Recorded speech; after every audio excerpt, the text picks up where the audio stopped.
back to Talkin Spit After Hours. We're your hosts, TJ Bay and Alan Poe, back once again with the latest and the greatest. As you can see, this man, he's been on our show a couple of times, but right now, T, I think he's an honorary host. You know what I'm saying? What do you think? Yeah. Was it an on call? On call, you know. On call. Yeah, on call. He just Man. pops up whenever he wants to, man. So, Yeah. hey, everyone get up for Tyler Byron. You know what I'm saying? Yeah. So. All right. So, Nigga, break into it. I mean, all right, for instance, congratulations to T-Man and Yes. also the Kansas City Chiefs for winning the Super Bowl versus the Philadelphia Eagles. Congrats. I know you're ecstatic right now. I've been in damn nigga using these words and shit, nigga. I'll just smoke. But I've been cold the whole week, man. Yeah, I've been hella happy. But anyways, I wanted to get into this because I know y'all motherfuckers want to talk about the controversial call, which it wasn't pretty much no controversy. He held him. And yeah, so I just wanted to put that out there and just clear the air right now. I mean, there's no air to be cleared. Yeah, he held him. My point is, every play there's a holding call. So at that particular moment, at that key play, which basically decided the whole championship, I mean, as a referee, you let that shit fly. You don't call it. Plus, the ball was overthrown. So there's no way that Juju even could have caught that, even if he was open. How do we know if he didn't hold him? Because of where the ball placement was, where it landed in the end zone. He was not going to catch that. It was at least 15 yards away from him. Nah, man, it was at least like maybe 4. Yeah. Maybe 4. Yeah. Okay. I say 3.5. The thing about it is, Alan, you're acting like you're a Philadelphia Eagles fan right now. Like, I'm a football fan, for one. No, but you're acting like a Philadelphia Eagles fan right now. I'm going to tell you that. He held. Everybody seen he held. He admitted he held. Okay. They lost the game because I don't give a damn about we should have let it go and hell no. It's in the rule book not to hold. If he did it, he did it. But you know what I mean? Like why should y'all let that go? Why should my point is let it go for you to drink another beer and say it's a great game to go in overtime and all? Nah, man. Not at all. The game should have been over when it was over. My point is, the history books of this being over. It's over. It's done. My point is that yes, it was a holding. We know that, but every play there's holding. So how come they don't call it on every down, every play? But you decide to call it at that particular moment of the game. Let that shit go. And I'm not an Eagles fan. I'm a Bears fan. I'm just speaking as a player. You let the players decide, right? You don't want the referees to actually get involved because then you're going to have issues such as this. Well, Alma, brother, this is issue though. Like who's this really is what it is. Issue? Only people that have an issue is the Eagles fans and people that bet on the Eagles. The only people complain. People that lost money in the Eagles fans. No one else cares. Nobody cares about Jalen Hurts and how he feels this morning. Nobody cares about the players, the defense. Nobody cares about the Eagles. Nobody will remember the Eagles ever this season. They don't remember nothing about the Eagles. Well, go ahead, T. What were you saying? You were saying that they don't hold on every play, but in that certain circumstance right there, maybe James Bradbury shouldn't have held. He should have just, if he got beat, he still had help over the top. And if Patrick was still just throwing the ball away, then he wouldn't have caught the ball anyway. So there's no reason to hold. So, man, kudos to my team, man. That's what it is. I predicted it last year. I said it. It is what it is. Well, I mean, especially once Brady retired, we already know where the NFL lies right now. Well, I know where my squad lies. Y'all don't know where y'all squad lies. Shit. Oh, yeah. We'll be in the Super Bowl next year.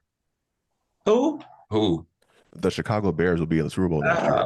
Yeah, if y'all get Bryce Young, you probably have a chance. You crazy. Hey, y'all better get Bryce Young. Y'all better move up 20 spots because I wish we mean, could. I wish you we guys have a could first get round Bryce pick. Young, but I don't feel like giving up the whole house for him. No, you might as well. You have no quarterback. Who you got? We might get Aaron Rodgers. They had Darren Carr. No, but who do they have Aaron now? Rodgers. Oh, are you getting Aaron Rodgers? Yeah. Broken goods. Got you. They had Derek Carr, man. Derek Carr was cool, man. He ain't better than Aaron Rodgers. Aaron Rodgers he's familiar with Devontae Adams. That's a perfect combination. True. Bring it to the Raiders. We win a lot of the games. It's easy. AFC West is easy conference.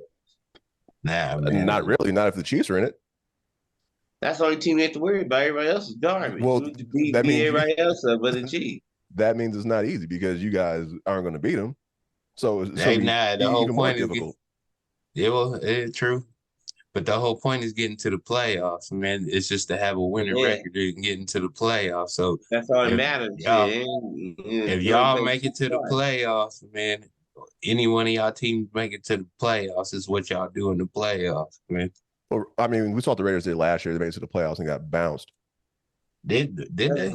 Yeah. No, we made the playoffs last year. We didn't make nothing last year. We were garbage last year. You guys didn't play the Bengals last year? No, that year, the year before that, yeah. Oh, year before, okay.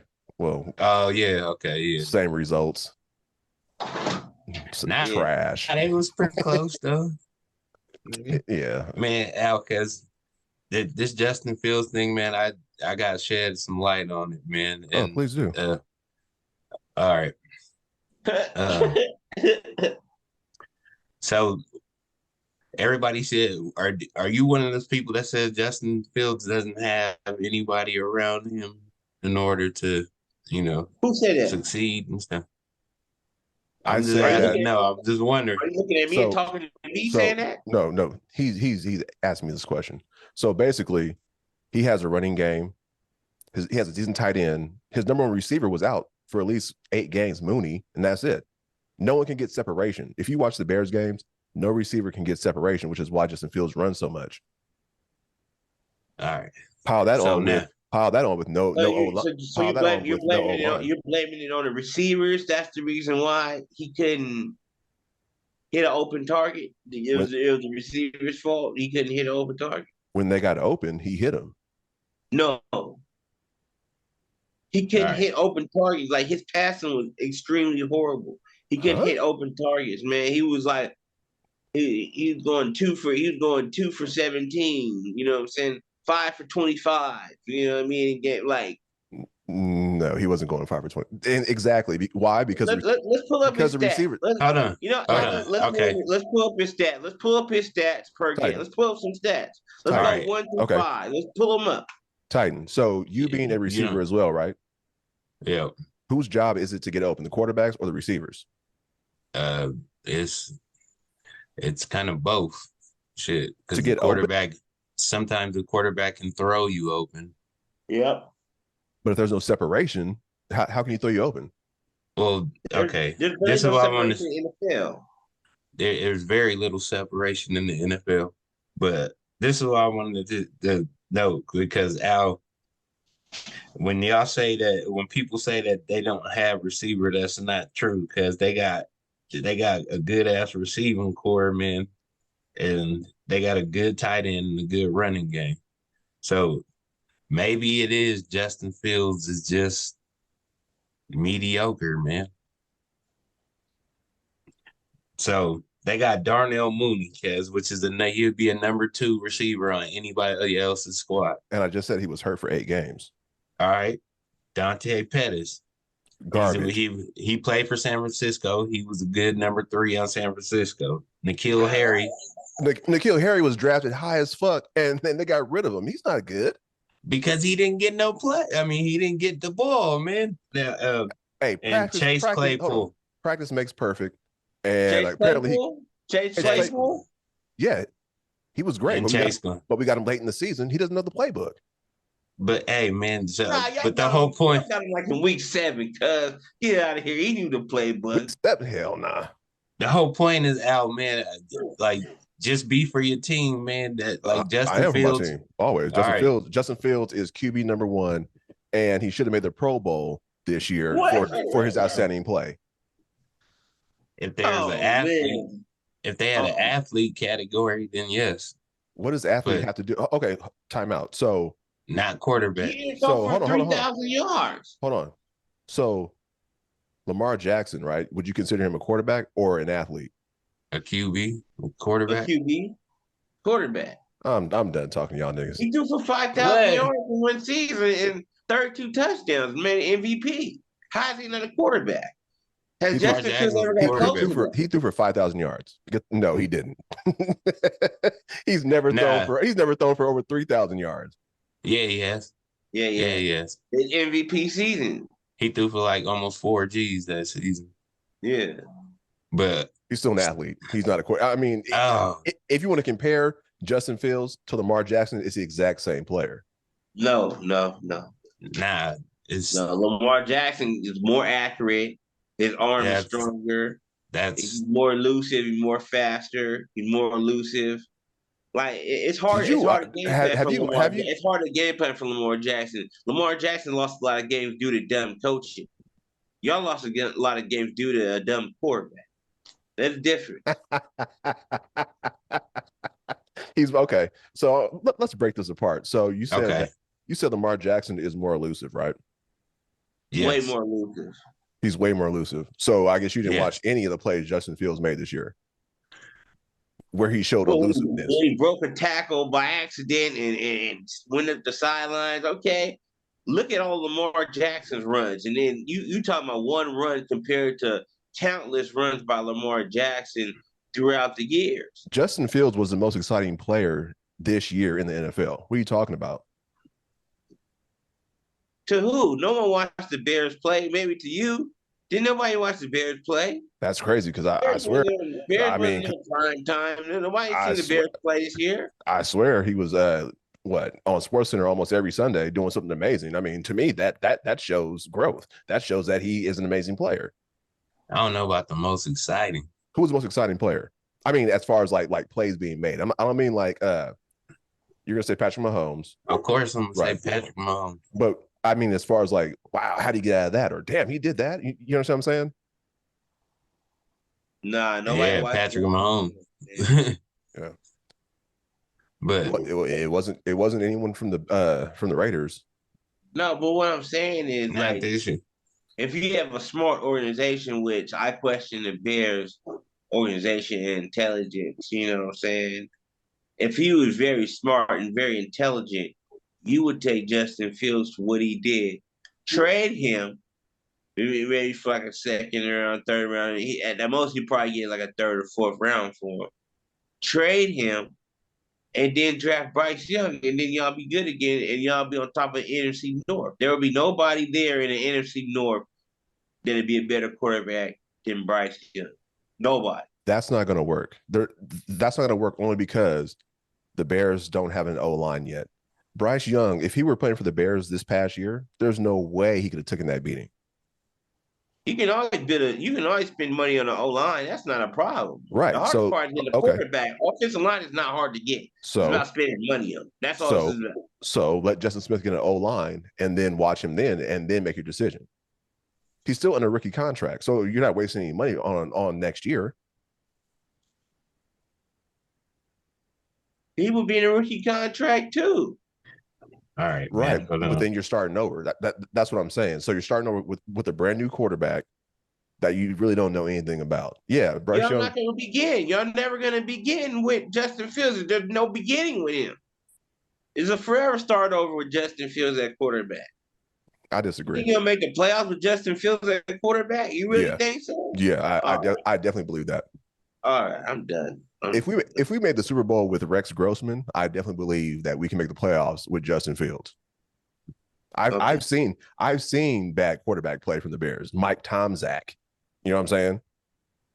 Mike Kramer. Like I know what bad quarterbacking looks like, and if we can make it with Grossman, we can definitely make it with Fields. That's all I'm saying. All right, I got to see this.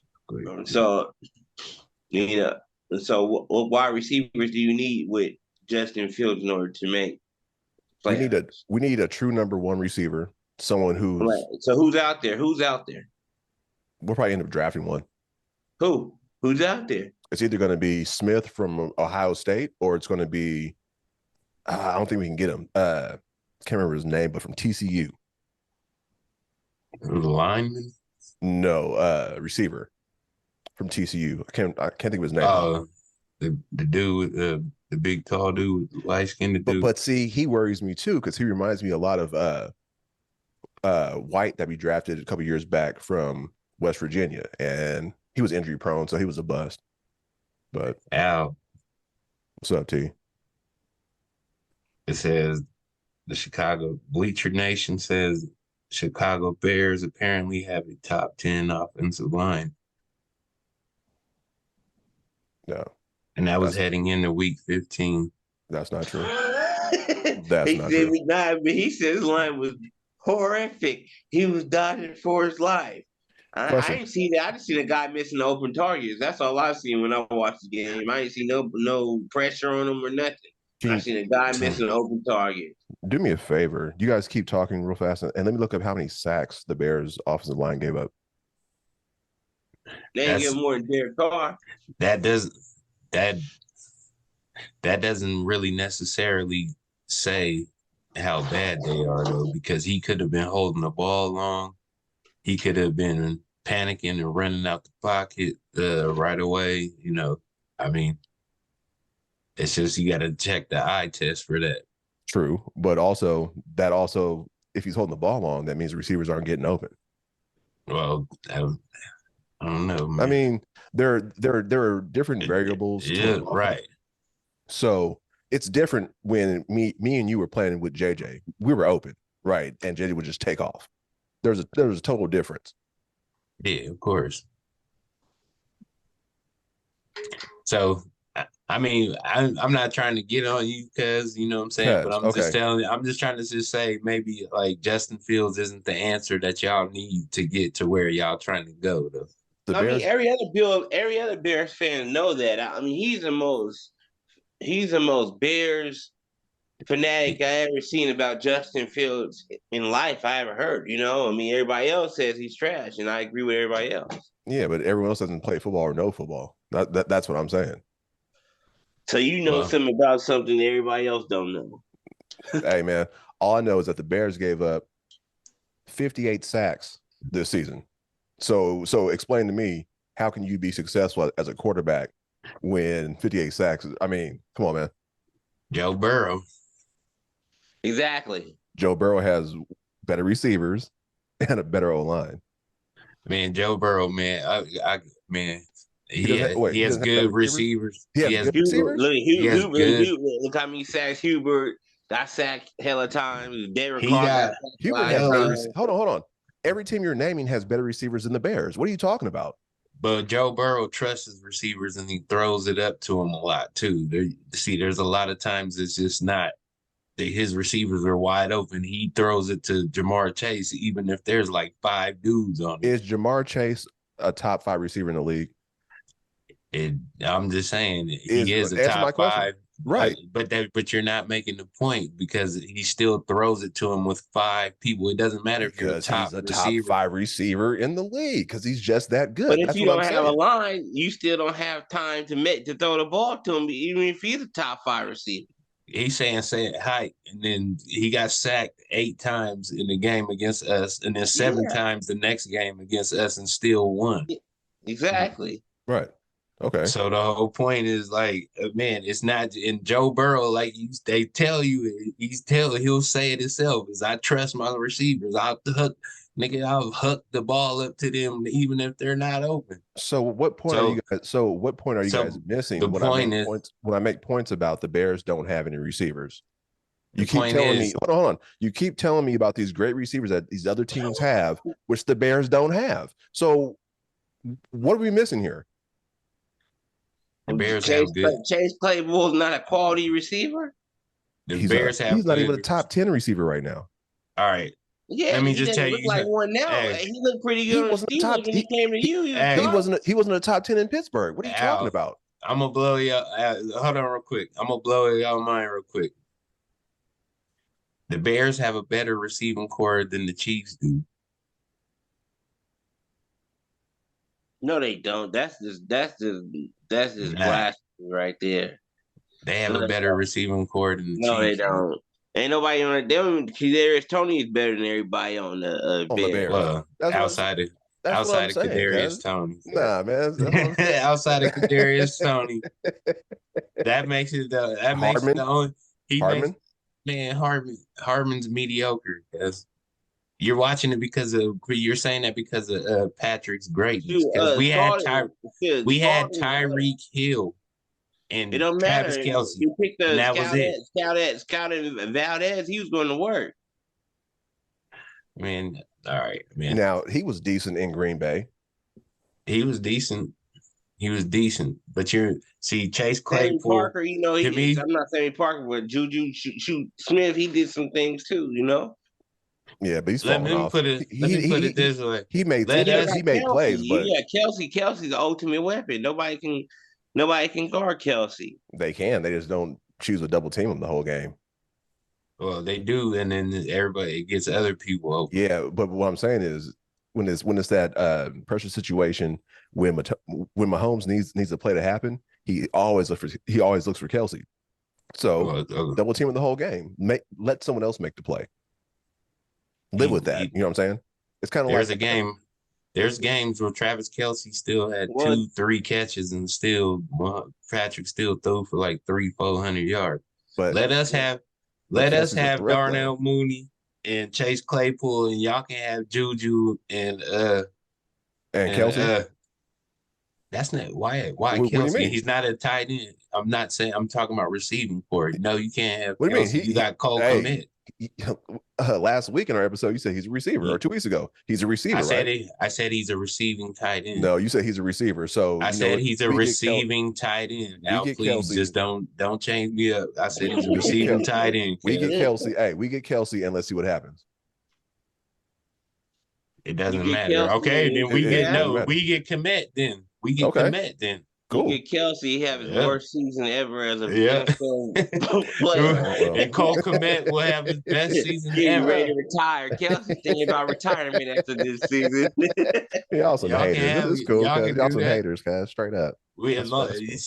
I said, okay, give us Chase Claypool and Kmet. Y'all can have Kelsey and Juju. I will give you. Just gonna be showing highlights of Kelsey wide open, and he was wide open that play. He missed him again.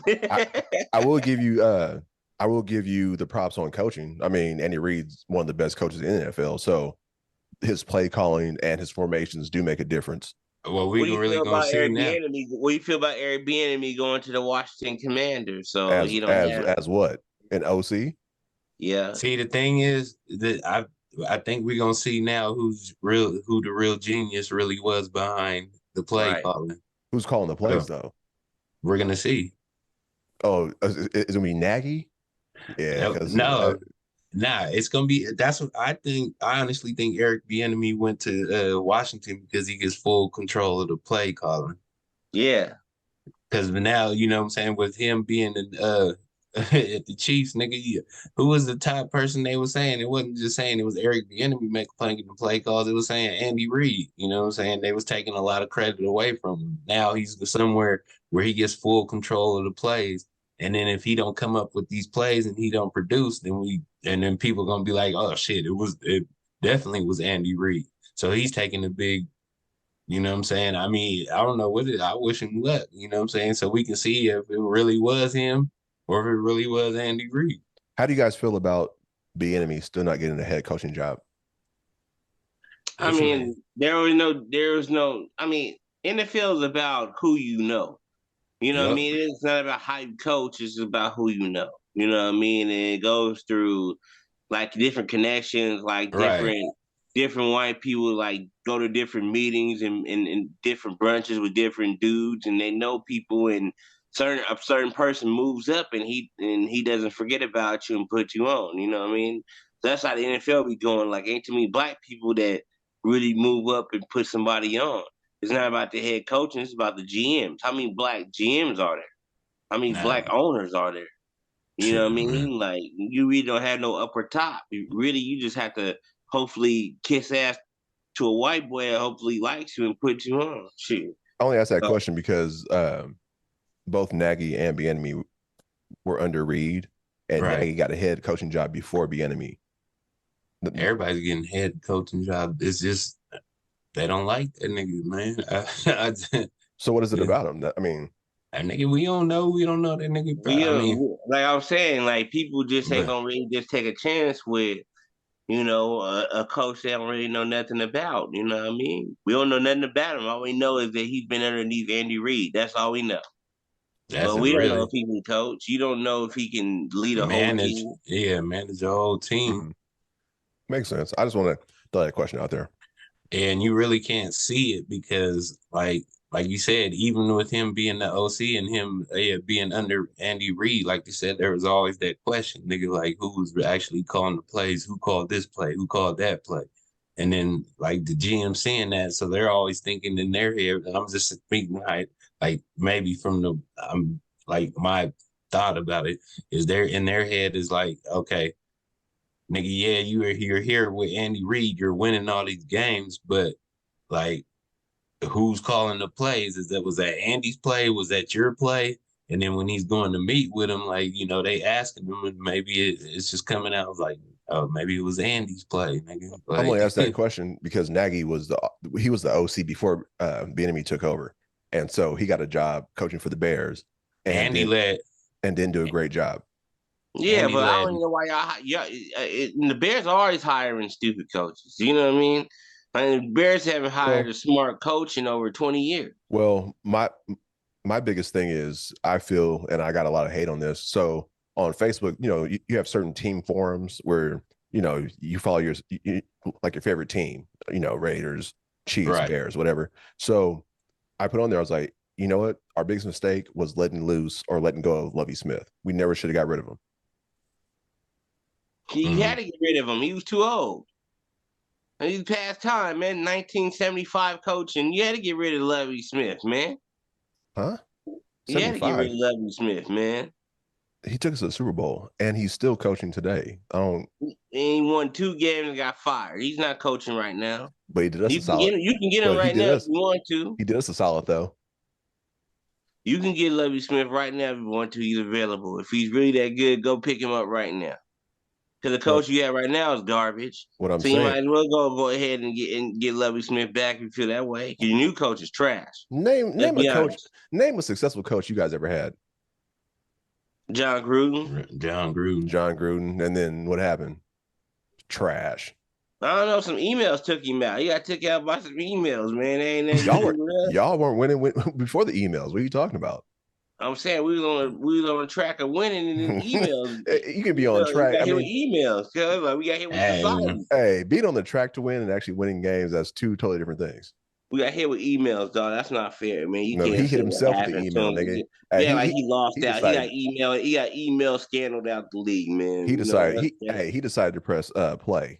You know what I'm saying? He was like, oh, let me send this out. Hey, it's on you, man. So he got ratted on, man. Apparently, he doesn't make great coaching decisions. All right. He's still better than every coach y'all had in the last 20 years. Yeah, well, the same result. All right, man. 0 champs. You know what I'm saying? Nah, he won the Super Bowl with the Tampa Bay Buccaneers. After leaving what team? When he left us, we traded him because he got in a fight with Al. All right, man. Y'all sitting here just talking shit. I know. I ain't gonna big. I ain't trying to fight, man. Anyways, I got to back my team up, man. That's it. So, what we had happened, this past week too was I'm gonna shift it to another one real quick so we can keep going. Because I know we could talk about this all day. Nigga, Alvin Kamara got indicted for beating up the dude in Las Vegas and stuff like that, man. So, y'all think he's done in the NFL? No. Or just with the Saints? I don't think nothing's going to happen. I don't think you're going to get a fine, pay it out, pay the dude off, and miss 2 games or something, and 2 to 4 games and be back playing.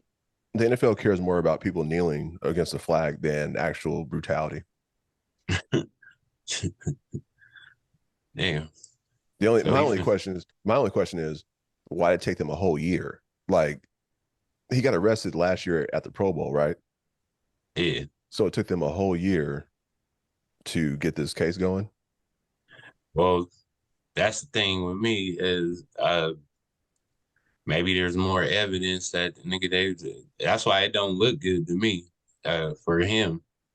At the end, he may be playing in the NFL, nigga, but I don't know if it's gonna be like soon. A year to come up with a grand jury and shit like that. There's evidence. That means there's a lot of evidence. Everyone has evidence. The only thing is, if you're winning, that evidence will never come up. Deshaun Watson, for instance, as long as you're winning for us, nothing will come out. As soon as you start switching up, hey, this is leaking, this is leaking, this is leaking. So man, I'm sure there's a lot more shady shit. Wait, man, hold on. I'm sure there's a lot more shadier shit going on. There's a thing about this, cause all right, predatory behavior is one thing, but like damn near, you know what I'm saying, knocking the nigga's eye out of socket is another, man. Like, you know what I'm saying? Like the predatory behavior, like nothing, like these bitches, it just all seemed like, I'm sorry, it just seemed like all these women. Predatory it just seemed like what are you talking about? Predatory behavior. Recite me on what happened. You know what I mean? Like, what is he facing right now? What is his charges? I'm talking about Deshaun, the distinguishing between Deshaun Watson and Alvin Kamara. Who's predatory? Who's predatory? Deshaun Watson. Oh, you said Deshaun Watson. Yeah. That nigga a predator, man. I mean,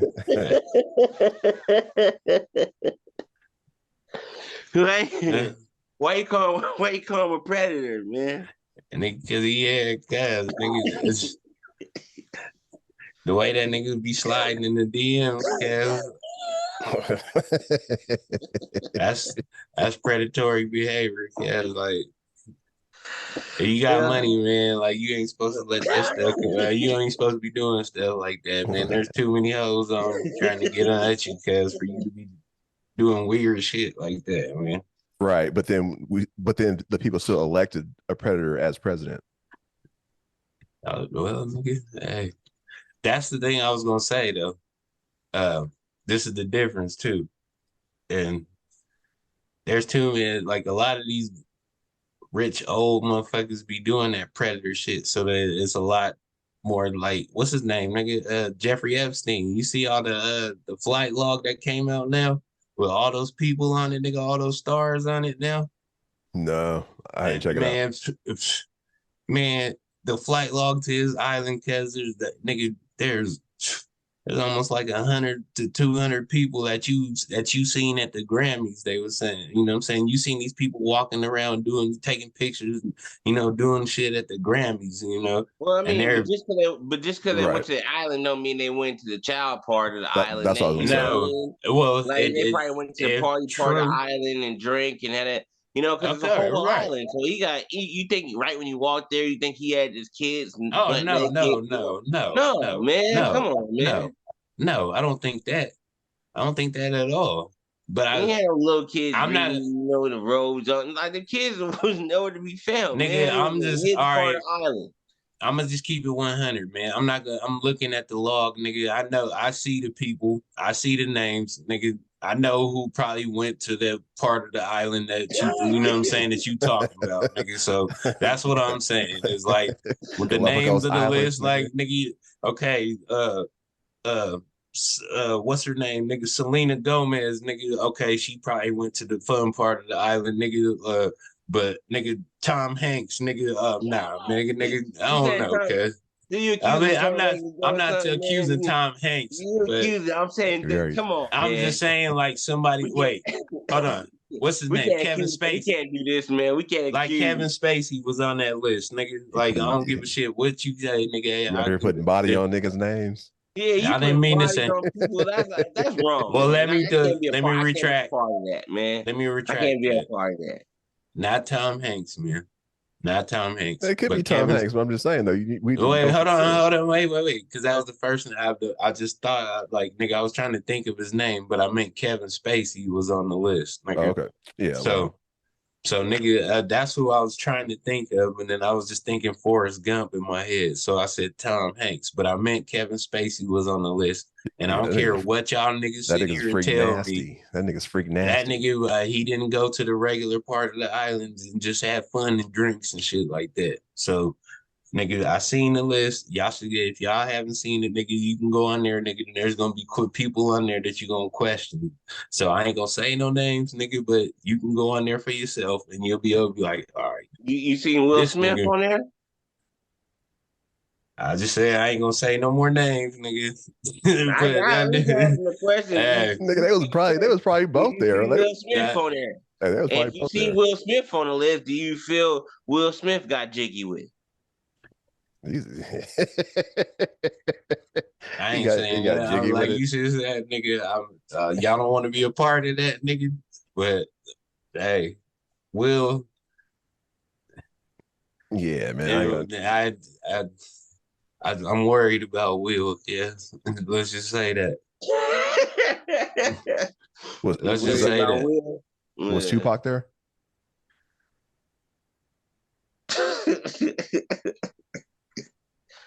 Tupac on the list. Was Tupac on the list? I don't know. I don't know if there was. If he was, I didn't get that far. I just got to probably about 120 names. I was like, good Lord, damn. And they wanted me to buy the article to read the rest of them. So I was like, I'm good. Yeah, money grab. Well, live on an island. So I know that has nothing to do with it, but Valentine's Day was on this past Tuesday. So I'm sure everyone spent time with their significant other or at least took someone out. But my question is there anything more or is there anything else is there anything as such as a normal date? Like, can you go take someone out for coffee anymore? Or does it have to be extravagant and you have to like spend money and floss? You know what I mean? Like high side. It depends on the type of girl. It depends on how you feel. What you need to do to get what you want to get. You know what I mean? What do you want to get out of the date? You know? What I'm saying is, I mean, no one, I don't want to hate, but no one wants a librarian. You know what I'm saying? Everyone wants a top notcher. Well, so, I'm saying, like, to extradite to a funner time, you gotta spend some money. Right, but is there still that date where you can, hey, let's go for a walk or let's go do a picnic in the park? Now, I'm not trying to sound like that's a waste of a day. You could die the next day and then you miss out on something. That's crazy. You go for a walk. Man, you done missed out now. You said, that's not a date no more. That's only you supposed to go with your girl now. That's only your girl. Right. First day, you got to impress because, like, you ain't going to walk up to her and be like, hey, because you want to go for a walk. Yeah. It's like, all right. You fucking weirdo. He's like, nah, hell no. Nigga, you like, go for a walk where? To Gucci, right. Prada or something. Like, you know what I'm saying? Like, that's how these females think. The ones that most of these dudes try to go after now. Like the ones that be having the BBLs and shit like that. Yeah, that's a problem too. Fat girl, you could take a fat girl for a walk in the park anytime, Alan. You know what I mean? Yeah, but is that exercise? I'm saying take a fat girl. If you wanted to go for a walk, take a fat girl for a walk. They always down to go for a walk and get something to eat after that, you know. They always down to do that. Then you get what you want to. Take her for a walk, get something to eat. You good in her hands. It's only a date, nigga, if you both consider it a date there. Right. I mean, I feel on the question, I feel like no, you can't do no normal dates anymore. Even though girls say in their profiles that they want a normal date, you can't do it because you got too many guys out there competing. You know, you got too many guys coming with a supreme package for. Ready to trick. Ready to trick everything off. Right. You know, they got the blunts to drink, the hotel already set out.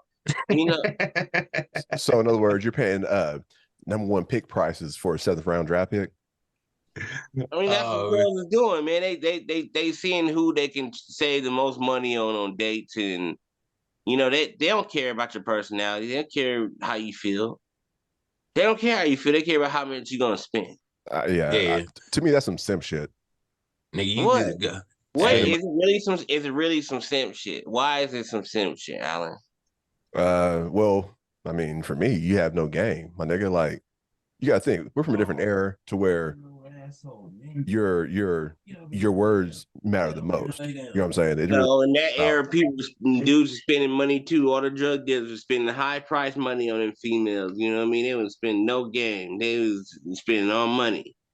So, in time, niggas been spending money. Now it's just that guys are spending more money for extreme measures, and girls are accepting any form of payment. You know what I mean? Mm. It was just harder back then. Girls wasn't really accepting payments back in those days. They were still trying to be a housewife and had, still cared about being a good woman in life. Now, you had to kick game too. All these girls are auctioned. They're on the market. All these girls are on the market. Just name their price. Ask them their price, man. That's all I have to do. Ask them their price. If you can get the girl that you like the most, that you look at in the mirror, you look at her pictures all the time, you staring at her, you writing poems about her. If you can get her for a price of $300, would you pay that? Nah. Alan. Would you, Al? No.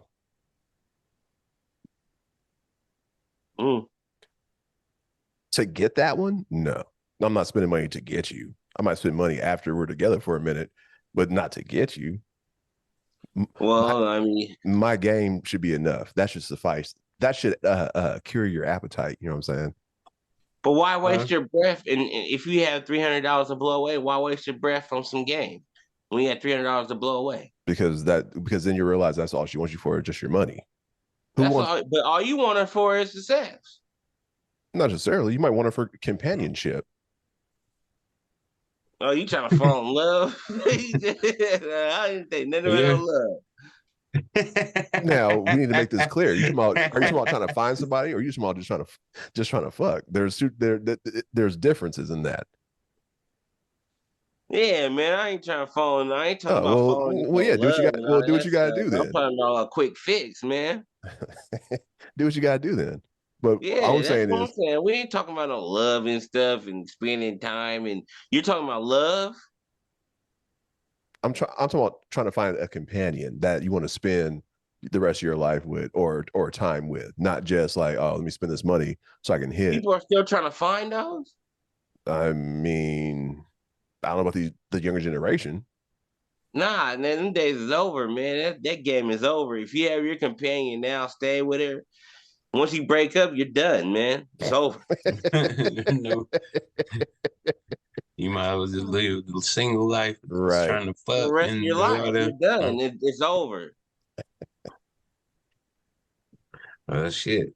You sign yourself up. I'm saying you sign yourself. You don't know what you signed yourself up for, man. You're not ready to sign yourself up for that. Better off paying than sign yourself up for that, like that type of stress and drama. You're better off paying for survival. Now you're paying for survival. You understand? That is a difference. You're not paying to be a trick. You're paying to survive. How so? Like, break that down for me a little bit. Because niggas need niggas need to fuck, man. Yeah, no, but it's about survival. Right. It's like you got, it's like oil in the the car. So you're like, Alan, you're like, hey, I think I like you. Hey, I love you. Let me take you in and let's start a family. And no. Okay, so you keep doing that throughout your life. You keep having drastic measures because everything there's no girl that's capable of going in and being a housewife. The capabilities are gone. Like, the girls are all messed up in the brain. There's a new microchip in them. There's no women out there that can be a real life housewife that you can deal with for a long amount of years. So you really suffering yourself, really, you're really killing yourself trying to make this happen when you can just really pay a few dollars just to have sex with her, get that thrill, and get her away from you and still survive. And these are the thoughts of Tyler Byron. These are his thoughts and his thoughts only. Bachelor 101, nigga. Yeah, that's what he trying to teach, nigga. He trying to teach y'all Bachelorism 101. Yeah, I mean, wait, no, that sound like 102. Who knows though? I mean, we grew up in a different time period. So if we grew up in this era, then maybe I might have the same mindset. Mm. Oh, I mean, I'm just saying, like, this is just me being still in the market. I'm just saying that from the outside looking in, like, it doesn't look like there's no way I'm gonna be married no time soon, or even being something serious for a long time. Because women switch up so fast nowadays. Like, they like you one day and then find a guy on social media like him the next day, and you got phones and they want to see how much money you have and what you're doing, and if you're not paying a bill here, I got this guy that pay a bill, and too many guys lying, man. Too many guys wanting to pay. Too many guys lying. You kind of brought me to a article that I read. How more and more men from the U.S. are going across seas to find other women. He the one that probably made you look that up, because remember he said that. Yeah. So how do you feel? How do you feel about that? How do you feel about that? How do I feel about it? I feel like guys are risking their life, and they're putting their life on the line just to get a peaceful piece of pussy. They're risking their life, going to a different country with no weapon on them, just to get some peaceful piece of pussy. I feel like that's a disgrace. I mean, I feel like no man should have to. We shouldn't have to do that. You know what I mean? Right. Like, we shouldn't have to do that. We shouldn't have to go risk our life just to find a woman that's peaceful. It doesn't make sense, man. I really don't understand. Well, risking malaria. Well, that is what should do. Well, what should the women do? Because I mean, why is that happening? The women because they can't have bad hair. The women here don't give a damn about men. Like, men are at the bottom of the totem pole now. I agree with that. And I agree too. Like, we get disrespected more and more every day. It's like, a man, who needs a man? Fuck a man. Like, everything, every commercial is about, well, fuck a man. If you have a man, he better be a real man. He better be paying. He better be doing this. He better be fighting for you. He better be risking. Like, it's like a guy has to sacrifice another part of his life just to be part of your life. No, I'm not about to do all that. You know what I mean? So if guys want to risk their life, going to South America, and ducking and dodging cougars and lions just to get some peaceful coochie, I don't blame them. I don't blame them, man. Hey, go ahead, T. It's the same. Like, niggas be killing from pussy all the time anyway. It's the same thing. Like, nigga, why not? We do good. I mean, I'm not talking, I'm talking in general, dudes, but like, niggas be doing some crazy stuff just for, women. So this shouldn't be crazy to us. So, I mean, once you get past the day, like, if you can get to the hotel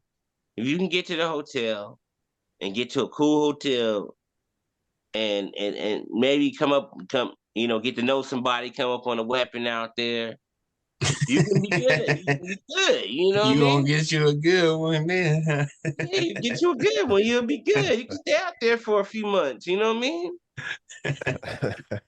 Get you but if you don't get no weapon, man, you out there just, get a machete. you like on a line walking downtown.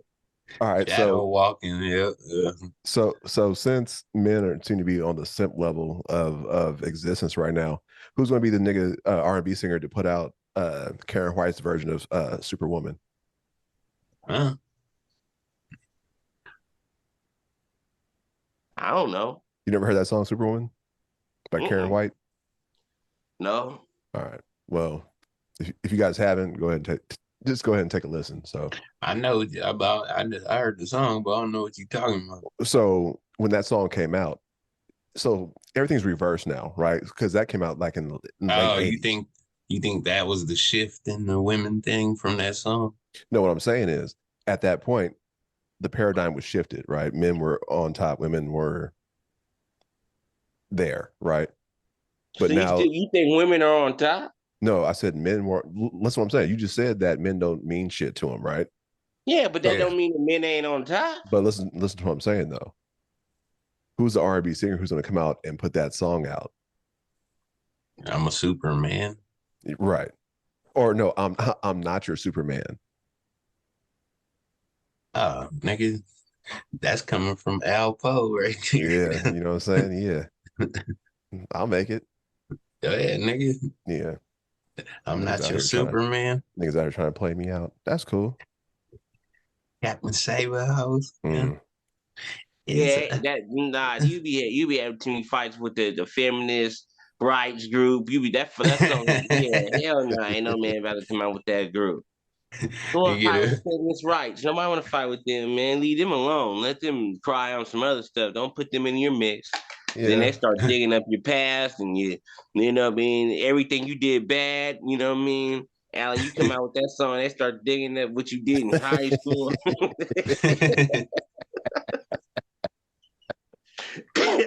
Oh man, yeah. Hey, but you'll be famous though. I'm sure I'll have a bunch of niggas behind me like, yeah, that's my jam, cuz niggas bumping that shit. And they gonna, if they married, then they gonna be like, then they gonna turn and be like, hey, kid, I lost my girl because of you. Hey, well, nigga, it was just a song, nigga. I didn't say follow suit. That's the problem now. Everybody want to follow suit with shit. Some starts getting popular, pops off. Everybody else want to do it. So stupid dog, man. Damn. So, Byron, I know that you had a topic that you wanted to speak upon. This nigga got topics, man. What's going on in the world, man? What you got for? I want to talk about new shit. I want to see how y'all felt about Chris Brown airing out Blueface about his domestic partnership because everyone, like, I guess this girl named Keely Williams was like, she was like mad at Chloe Bailey for making a song with Chris Brown, saying that, you know, he's a woman abuser, and, you know, why are you making the song with him? Mm-hmm. And you know, Chris Brown went to her page and started making fun of her list, and, you know, he started making fun of her and called her a whore, Amtrak, you know, and then he put a list of white people. He put a list of white people on the internet that, you know, had domestic partnerships, and Blueface was one of the people that he put on there as well. Like, how do you feel about that? Like, what do you mean? So in other words, Chris Brown's airing out people's dirty laundry about domestic abuse. Right. Oh, about domestic abuse. Yeah. Yeah. You can go first, T, if you have any thoughts. If not, then to me, that's a bitch move. Excuse my language, YouTube, whatever. That's a little hoe ass move. Because, I mean, wait, why is he doing it to Blueface anyways, nigga? Like, what does Blueface do to him? He didn't do nothing to him. He just decided that he wanted to use Blueface as an example because he's the one that has problems with performing in the USA because he beat up Rihanna. Nigga, oh man. I might have a popular or an unpopular opinion about this. Go ahead. I'm not trying to give him any slack, But when that shit happened, that was decades ago. Yes, it happened. I'm sure he's sorry about it. Even him and Rihanna are cool. One thing it happens in relationships. I'm not saying often, but there are some relationships where domestic violence does happen. My only thing is that I can kind of see Chris Brown's issue with it only because Blueface and his lady are getting paid to show it on television. Everywhere they go, they're beating each other up. Well, in that case, he don't need to air it out. Then if he doing it, if it's self snitching, let it be self snitching, nigga. You don't be the one to say it. Like, but I think the whole issue is they're getting paid for it. You know what I mean? You think it's kind of like they're normalizing. So you're saying since it's already out there, it doesn't matter that he put his name on there? No, what I'm saying is that I think his issue, and this is just me, is that his issue is that they're promoting domestic violence and getting paid for it. In my sense, in me, is if you have a problem with somebody, man, just keep it with that person, man. Don't air out other people's shit like that. Like, just go one-on-one or whatever the hell. If everybody or all those people are coming at you, then go at those people. But to put somebody else's shit out there, nah, I'm not cool with that. I don't want that. But Chris Brown got a history of not only Rihanna, he has recent cases as well. Karrueche, she had to run out the house for her life, you know what I mean? Chased her out, and choked her out. She's still scared, hiding out to this day from Chris Brown. Oh, that nigga got a problem, man. Yeah, he got multiple charges for choking girls out. This is not just one charge he had. Okay. Do you think his biggest issue is that it's being accepted by Blueface, whereas he got blackballed out of the industry for a while? Who got blackballed? Chris Brown. When did he get blackballed? Once that Rihanna thing hit the airwaves, his songs were being played for at least a good 2-3 years. He never got blackballed. He was always on the chart still. You didn't hear about him. He went to jail. He went to jail for a minute for choking out a female and doing all that stuff. He wasn't getting radio play. He wasn't getting promotional spots, the ones he used to have. He was doing huge concerts. But my question again is, do you think he's more upset, not really at Blueface, or the fact that everyone in the world just accepts their situation? Oh, that's just them. Nah, nigga, you know what this is, man, because you do it when it comes to my team. If that's the case, then that nigga's just a hater. Yes.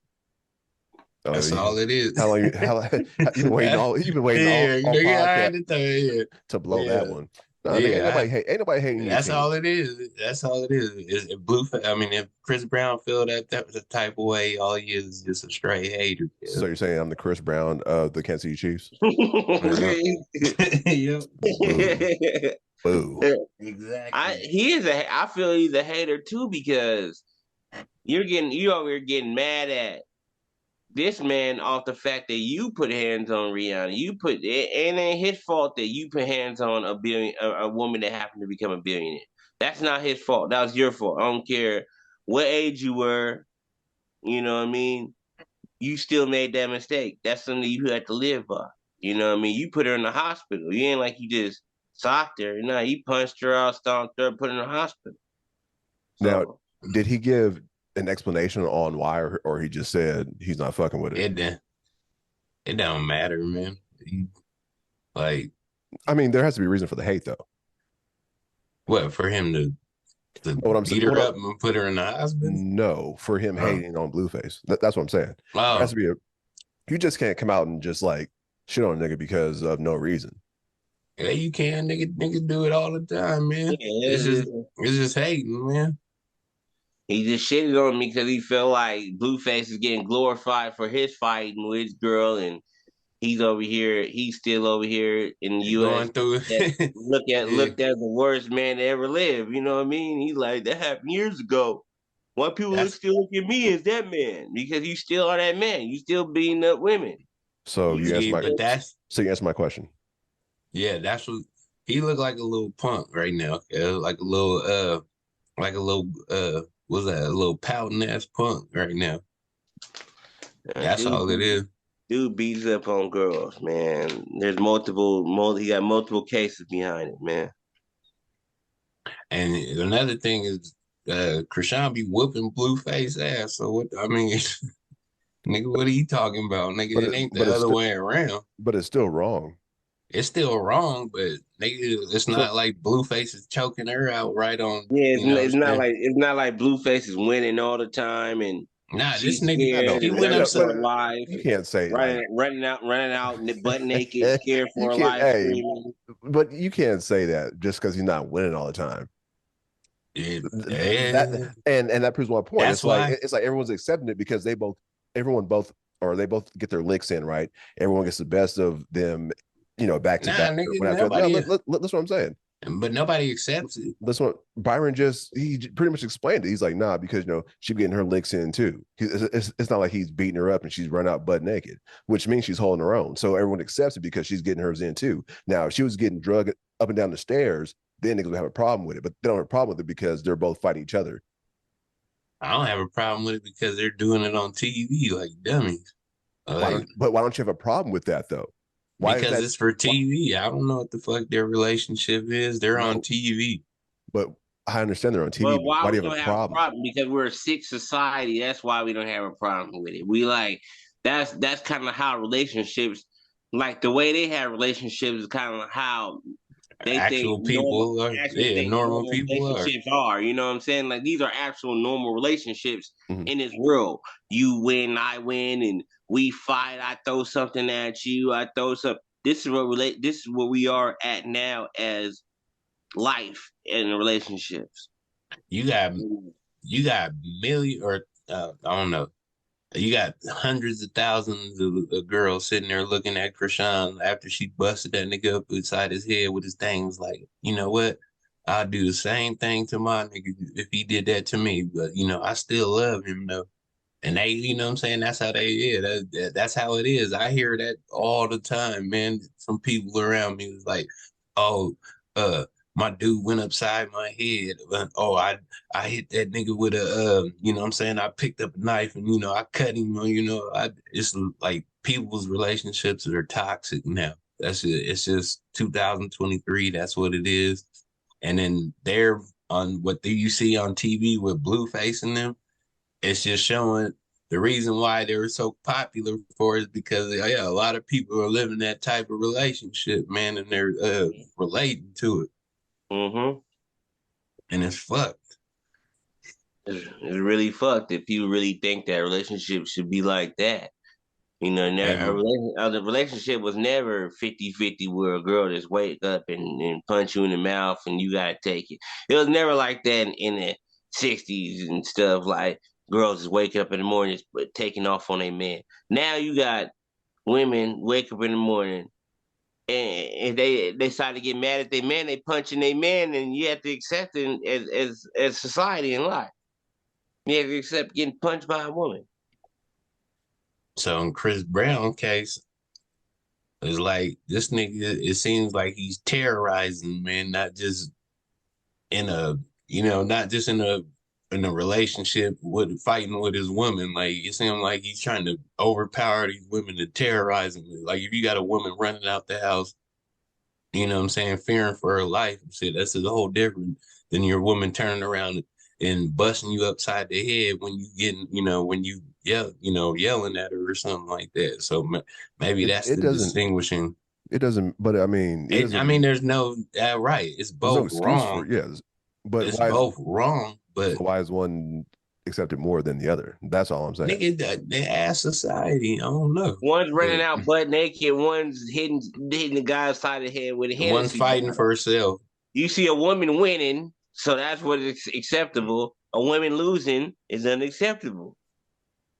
Once you know what I mean? If the girl was winning against Chris Brown, then it would be acceptable. Yeah, then he lost. It's unacceptable.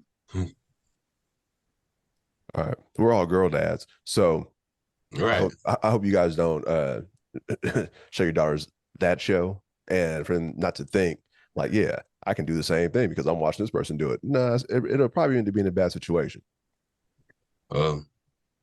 I know Oh, I don't know, but I'm pretty sure from knowing who she is that she won't watch that show. Well, I'm confident in saying that, but her mom is her mom. So I don't know. My daughter's kind of violent. She ain't gonna put up with none of that mess anyway. So she'll wind up killing the dude. They ever even decide if they even decide to even brush her shoulders, they might die. So that's why I'm not worried. That little girl's dangerous.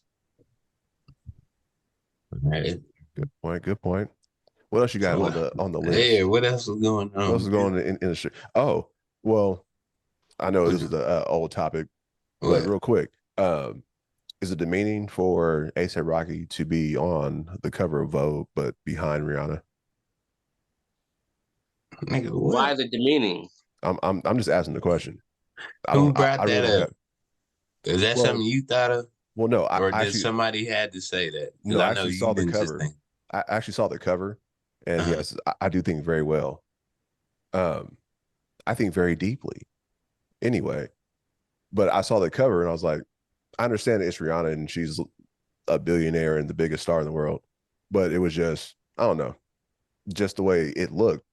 I'm sure some people had an issue with it.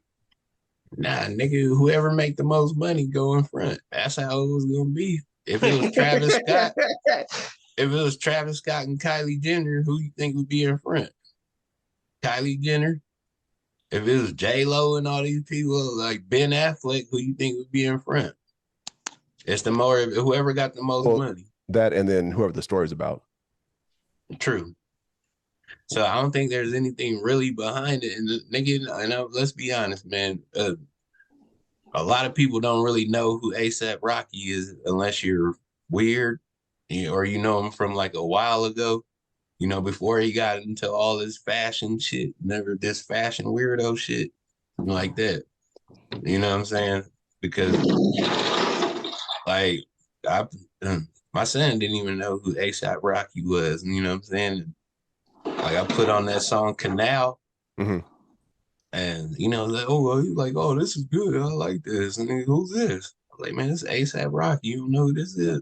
I never heard of him. I gotta listen to him. I'm like, all right, it's true. But everybody know who Rihanna is. Definitely. And if the story was like, you understand, if women want to be leaders, like that's how it is too.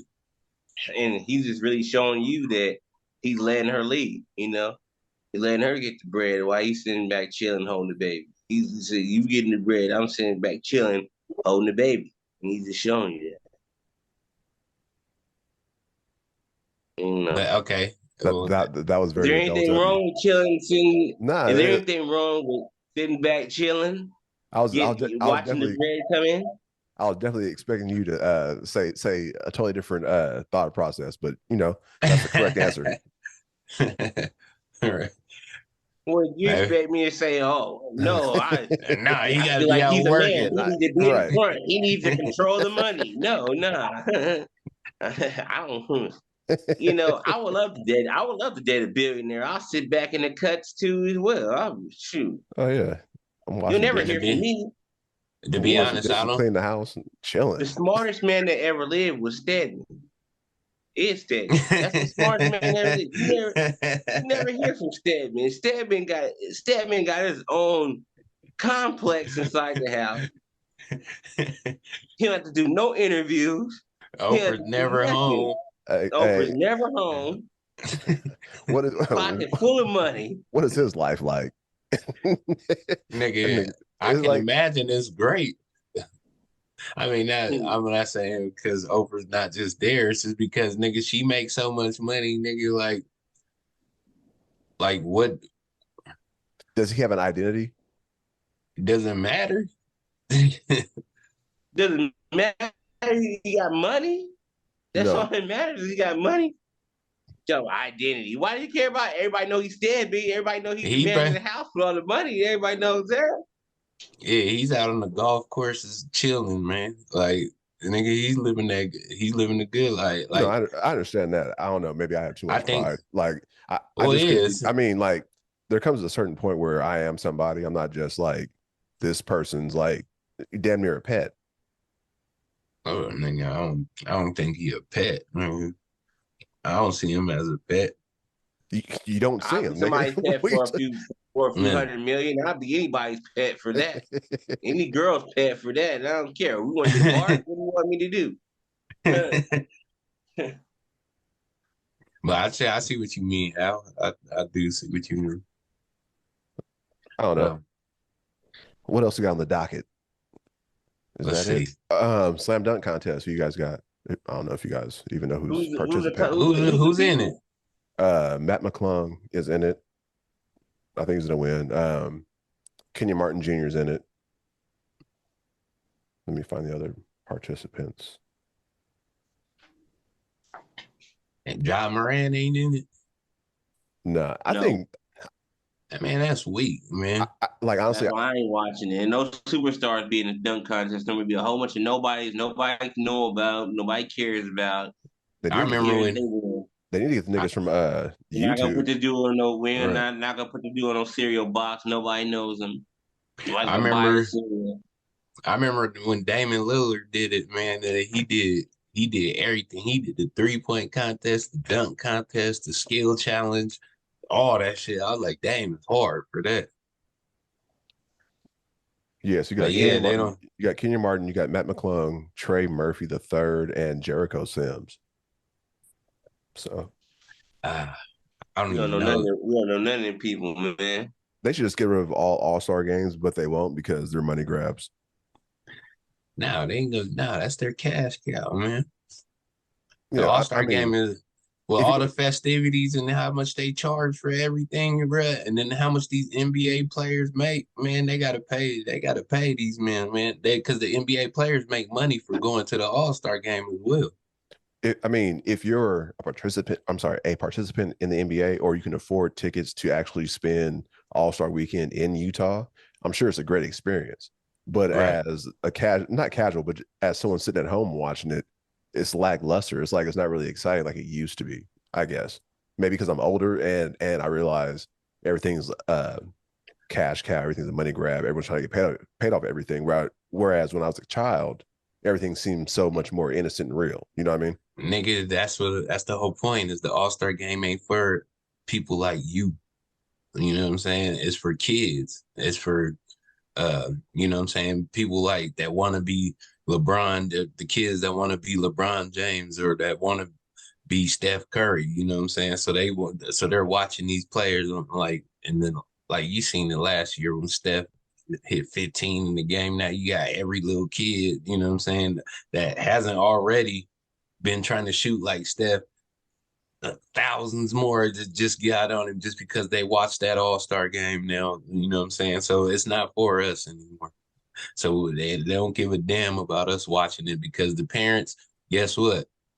Guess who you taking to go see you know what I'm saying, their favorite player? All the damn kids. Waiting on their payday as well. Yep. All them kids want to go see LeBron. All them kids want to see Joel Embiid. So if you got 6 kids and they all like basketball, guess what?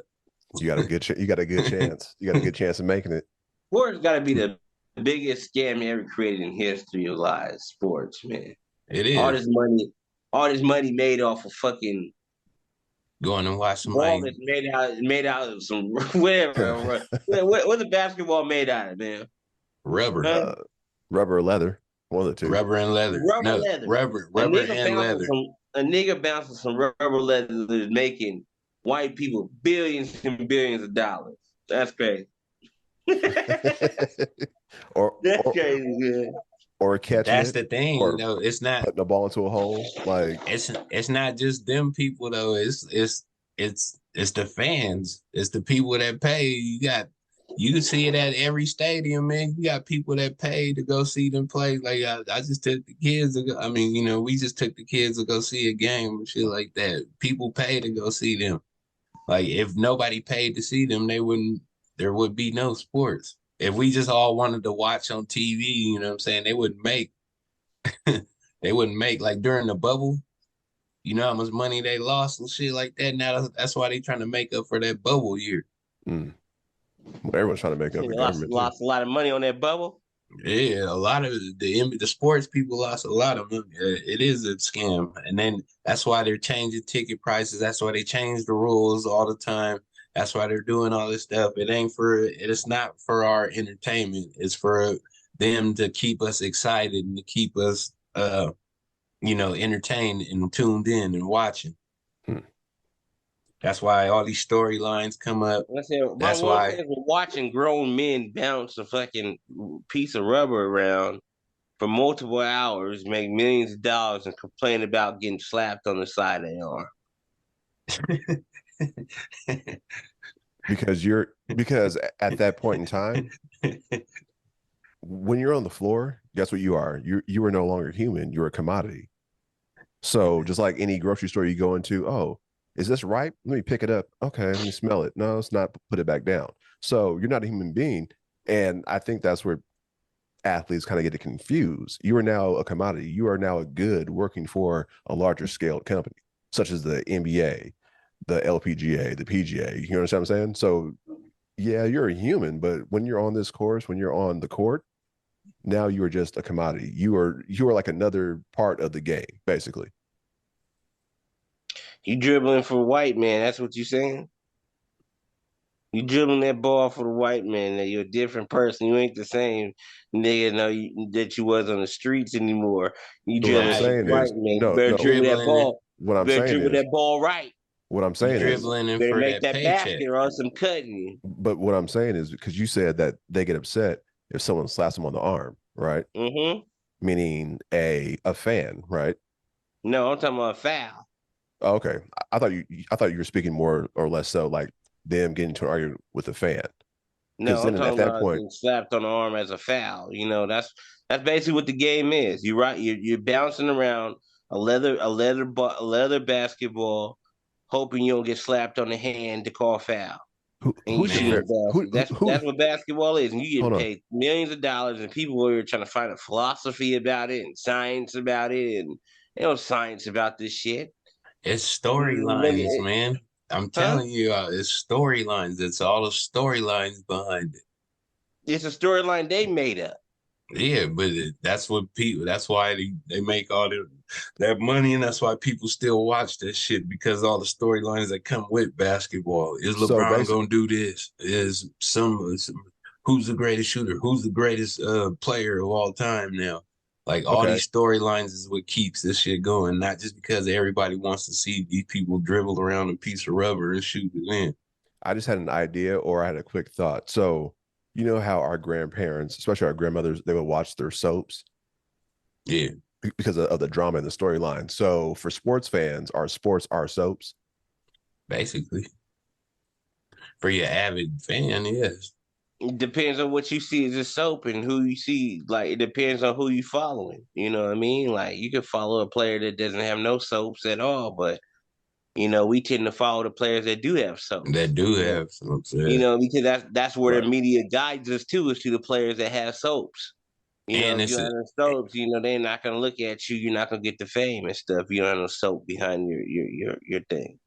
So that's what I'm saying. Like, you know, we fall in love with the player and stuff, not the game of basketball itself. We be falling in love with the player.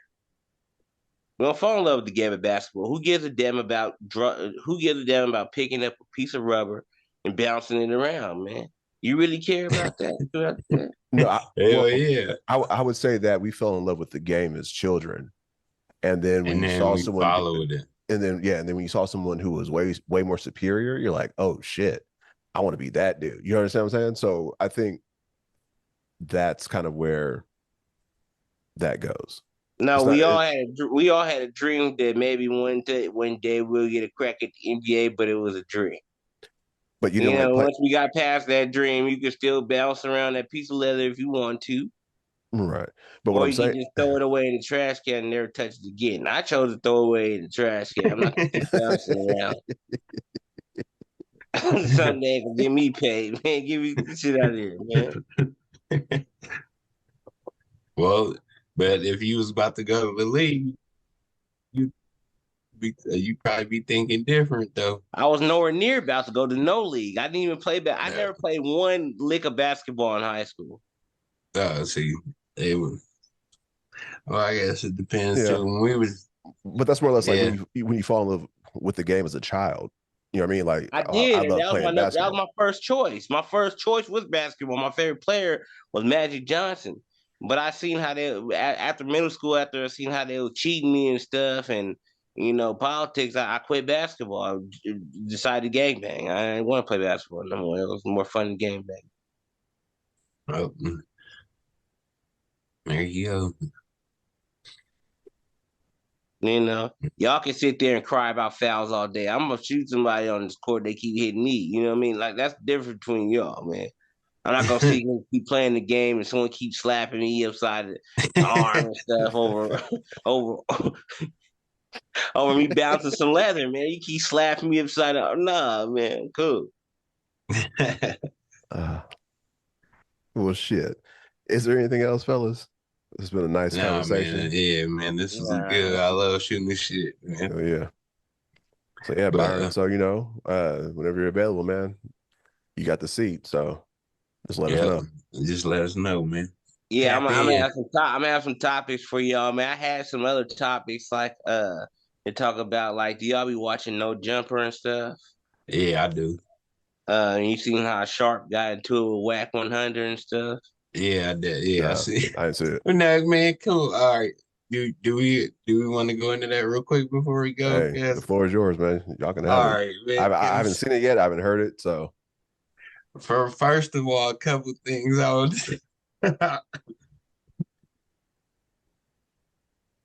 Man, Sharp, man. I gotta talk directly to Sharp, and I know he ain't gonna hear this, but I'm just gonna say this, man. Man, just fight the dude, man. Like after the way he was coming at him and saying the stuff he was saying, cause like you had no choice but to fight him, cause like, and then like I never seen somebody duck and dodge the phase so much to where like I mean I guess I have, but he was ducking and dodging his phase so much, man. It was crazy. Like, and you could tell he was blatant. There some people were saying Sharp was holding his own. Nah, man, he didn't want to fight Whack 100 at all. And then Whack 100 was like, nigga, I'm 5'7". I'm 5'7", and I will give you this. I was like, man, this nigga 5'7". Mm-hmm. I was like, man, Shark, man, go catch that fade, man. Yeah, like don't be letting him talk to you like that. And he just told you like you 5'7", Shark's supposed to be like 6 foot or something like that. Nigga, go see what's happening, man. But you gotta hear it though, Al. It was funny though, because the whole time he was dodging Whack. You know what I'm saying? Whack was like, hey man, I'll pull up right now. Where you at? I'll pull up right now. Where you at? And he was like, man, what we gonna do? What we gonna do? We gonna do this for content. He was like, yeah, nigga, I'll get this for content. Nigga, you know what I'm saying? Tell Adam right now to set it up. Sharp was ducking that shit like a motherfucker, boy. He was like, nah, man. And then Whack was like, nigga, I'll tell you know what I'm saying? I'll get some of your boys from Diego to come up and run you up out of that building and shit. And he was like, what you gotta say about Dago though? And then the nigga was like, nigga, I wasn't saying nothing about Dago. I said, nigga, I'll come and get the, you know what I'm saying? I want the fade. That's all I want. And he was like, nigga, what you got to say about Dago, though? That's what Sharp kept saying. What you got to say about Dago, though? I was like, nigga, Sharp, all right, man. Because, like, after that, because, like, he looked like a little bitch to me. I don't know. Go ahead, Tyler. Yes, or Al, or whatever. Well, I mean, that's how I always felt about Sharp in the first place. Like, I always felt like Sharp was a punk. Like, he came out of nowhere and tried to come with this master pimp game. Yeah, like he act like you been in the game for 50 years and people know who you are or something. Like, who the hell is this nigga? Like, yeah, I never know. Like, acting like you put some pros on the blade or something that people know about. No one even knows your hoes. Nobody knows your hoes. Like, nobody knows nothing about Sharp. You feel me? And he tried to play hard. Like, I just don't like the fact that, okay, you want to play hard with the white boy Kelpie. Like when you put him on there, you want to play hard and ball your fist up. Like you want to punch him out if he said something. But then when Wack was saying something to you, you was acting really scary, like you didn't want to catch a fade at all. And he called you a fake pimp. He called you out your name. I mean, he borderline. He disrespect you all the way to the highest of content of disrespect. So yeah, dude, like I said, to where you have to fight. Like anybody else in this world would have been like, you know what, man, fuck it, man. Like just all right, man. Let's go, man. Like they came. It was that. Win or lose, like win or lose on fight. Yeah, it was like nigga, it was to the point to where like you just had to say like, you know what? Cause all right, I don't care if I'm scared. Like I need to go catch this fade. Like I have to go. Like I have to go. And he did. Nah. You call him a bottom of the barrel podcaster, 2-bit pimp. You know what I mean? Talked about him. I mean, he said everything possible for you to say, you know what? I'm better off catching this fade because I'm gonna have more people look at me like, at least like I caught the fade. Like, yeah. Now everybody look at him like, if you speak hard, well, why wasn't you speaking hard to Wack? You know, you speaking hard to white boy Kelp and the rest females bad on. You know, that's funny you said that because on one of his podcasts he was talking to one of these pimps, nigga, and he was like, yeah, you know, he's using these hand gestures. He's like, you know, he's serving, like he's trying to serve game, you know, and he was talking about, you know, how they're like trying to be a tough, and I was just like, nigga, why you ain't talking like that to Wack? I put that on the comment section right there. I was like, man, come on, man, this dude, cause little cornball dude. Straight cornball, man. You know what I mean? Yeah. Straight cornball. But, you know, just like he said when he asked him, this is for content. Like everything feels like the WWE nowadays. So who knows? You think it's WWE? It was funny too, because like, Academics called that nigga employee, nigga, and he was on Academics' head, nigga. No, what I'm saying is like, okay, if you really have an issue with somebody, why are you broadcasting it? Well, I mean, because he came over there wolfing, so he had to get put in place. It don't matter where you get put in place at. You get put in place. You get put in place. Everything's public. You know, where's private at? Where's private at nowadays? That's the question.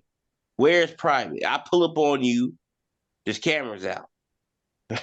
You know what I mean? I don't pull up on you and talk to you. There's recording cameras out. There's still cameras out even when I'm far from you. True. So there's always going to be cameras. No matter what you do. I want to say this too, though. One Wax little niggas on Clubhouse that be co-signing for him because they be killing me because I have never heard some niggas on some weirder shit than them niggas, man. Like them dudes don't play fair, man. And they do research and they look up your history. They got FBI file. They got too much stuff going on over there. That's where he messed up too. Was going in that room playing around. Yeah. Now, see, I made a video about that a year ago, telling people don't go in that room playing around. Some niggas from Seaside went in that room playing around, and they got served a biscuit in there. I tried to tell them, don't go in that room playing around. You get served a biscuit in there. There's too many people that know information, and they shipping whack information every 2.5 seconds, putting it up on the billboard, everything. Yeah, his little minions, man. And his minions ain't no joke. You'll never win in there. They'll mute your mic. They'll put you won't get a word out. Like, oh, let me get him whacked. Shark, you a bitch. Shark. You a bitch, Shark. Nigga, you a bitch. I was like, nigga, what the fuck is this? Nigga, like, oh, let me get him whack. Whack, can I get him? I was like, nigga, you asking permission from Whack to say something? Like, damn. Yeah. Like, Whack feel like a kingpin up in that room, man. He is a kingpin in that room. He is, nigga. He is a kingpin. That room is vicious, man. That room is something not to play with, man. Especially if you against Whack, nigga. Oh, nigga, like, nigga, your paperwork say this. Nigga, your mama went to the store when you was 2, nigga, and you tried to steal this paper, nigga, and she said, you know what I'm saying, you got slapped on your head, nigga, and you didn't do nothing, nigga. I was like, you know what I'm saying? I'll be like, cuz, like, y'all niggas ain't got nothing better to do. And then the funny thing is, like you said, like somebody was like, do y'all niggas get paid for this? And then they looked it up. It's like, nope, they don't get paid for none of this. Yeah, so they telling you information for free up in For there. I ain't free. playing around. Ain't nothing. They'll tell all your information too. You get into with them. Next thing you know, you on everybody knows all your information in life through the clubhouse. Nah, people ain't gonna know my information. I'm cool with all y'all. I let them be knowing I'm good with everybody. Yeah. I'm friends with all y'all. I always take wax side. Yeah, I'm not your enemy. You can talk about Seesaw you want to. I'm still cool with you. Yeah. Whack, you right. Ain't nothing going on up Yeah, here. you're right. Nigga. Whack is right. You feel me? You shouldn't have did that.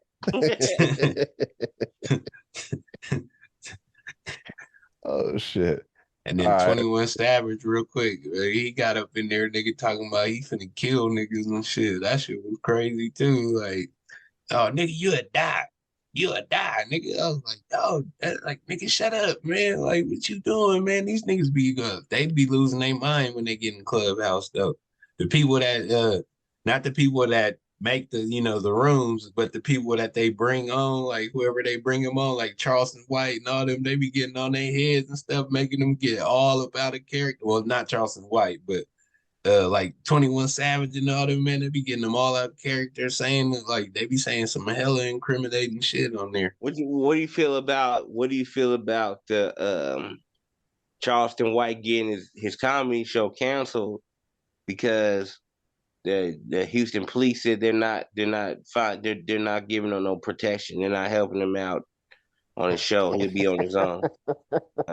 He had to deal with Jay Prince on his own. They found out about the beef with Jay Prince. They said he has to deal with the beef with Jay Prince on his own. So, well, nigga, sometimes, what do you feel about it? Hey, sometimes your ass can't cash a check, man. That's how I look at it. So do you feel? Oh, so you feel like he cashed the wrong check this time? I wouldn't even say this time. I mean, just in general, like it's good to have your talk shit. You got to be able to have the security and shit. Not only that, though. I mean, it's good to speak your opinion, but like he be going in and a little bit too hard and getting too personal to where it's like, all right, now we got you. Nigga, but I mean, I don't know, man.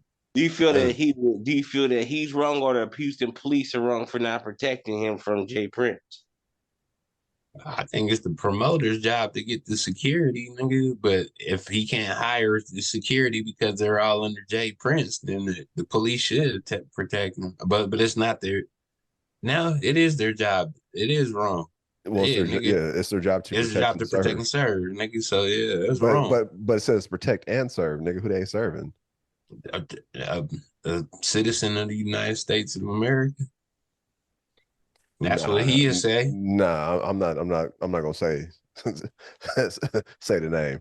It's protect and serve. Like you have like kings and you have lords, right? So underneath them are what they're servants. So yeah, your job is to protect and serve. But if you're underneath who you're serving, then you can't protect. All right, there you go with your analytical thoughts and shit. Yeah, what the hell are you talking about? So you saying he don't deserve protection because he's low? No, what I'm saying is that Houston police serve Jay Prince. Fuck no, man. They better not. Well, he has the money. That's what Charleston White was saying too. He was saying that Houston police do serve Jay Prince, and the mayor called him and said that he was scared of Jay Prince, and they found out that he was getting to a Jay Prince, so that's why they said they're not getting involved with it. Nobody in the city said they're getting involved with Jay Prince, and he's on his own if he goes out there. So that's why. The only reason. So I wasn't trying to implicate back there. I wasn't trying to implicate or say his name. I thought it would be obvious, but yeah, it is. Just say his name. Fuck it, Jay Prince. A lot of people because Jay Prince got money. That's it. I don't give a this mob tie shit, nigga. Like he said, nigga, is you can't do all this shit and call yourself mob ties and be doing mob things, nigga. If you did that shit, nigga, he would be in jail. It doesn't matter. Like, okay, he's paying off the mayor or whoever the fuck because the FBI would get involved, the federales would get involved. So they're only scared of Jay Prince because of the what is it, the mystique, the legend, or the mystique behind his name. Like, he can pay some people to do some shit. Yeah, I don't know if it's more than mystique. People been dying, so I mean, it's more than mystique. You can't say that people are afraid of mystique and people are dying. That doesn't make sense. Like, a mystique is if somebody you heard was knocking people out, and you see people getting knocked out, then that's a mystique. You know what I mean? Like, some niggas in Seaside say they got hands, but you never seen them fight. That's a mystique. But I'm saying he's not a mystique. So you think Jay Prince people should be afraid of Jay Prince? I mean, if you're in his way of doing something, yeah, I would be afraid. I mean, because people didn't die dealing with him. People didn't die. So you can't say it's a mystique if people didn't die. Well, the nigga's good as he got good lawyers and all that good shit, then, or something. He's rich. Maybe he just got. He was born rich. He already had money. His family had money. He was already brought onto money. You know what I mean?